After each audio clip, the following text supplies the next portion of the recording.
Welcome to Mishna study Masechet Shabbat Perek Yud Bet Mishna Dalet. Over here in this Mishnah, we continue speaking about writing Hakotev, and we're going to speak about basically how Rambam phrases it in the Mishneh Torah that when you write, in order to be Hayam at Shabbat, you need to write with something that's permanent and on something that's permanent. So it needs to be in ink, right? Like a permanent ink, right?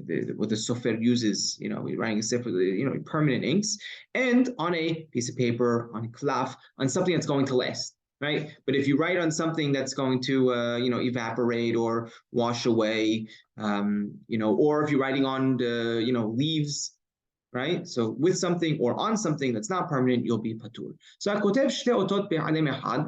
you write two letters within one, forgetful moment, you're going to be hayav, right? Because that's the two letters, that's the word.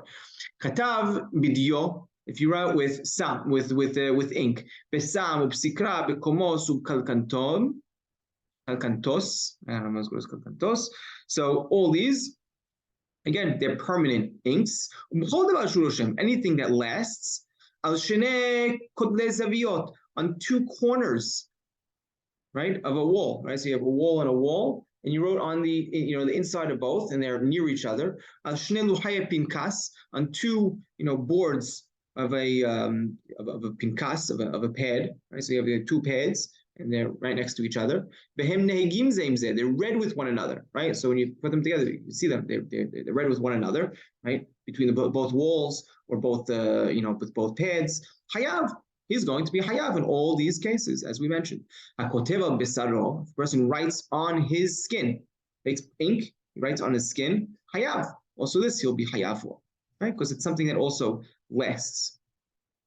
Rambam points out in the Mishneh Torah that even though if you write on a person's skin, it could with time, because of his skin heating up, it'll pass over, it'll erase the what's written. It goes, right? That's considered, that's really more considered like something that you wrote and it got erased afterwards, but it's still a permanent writing when you're writing it. So therefore, you're also going to be hayav.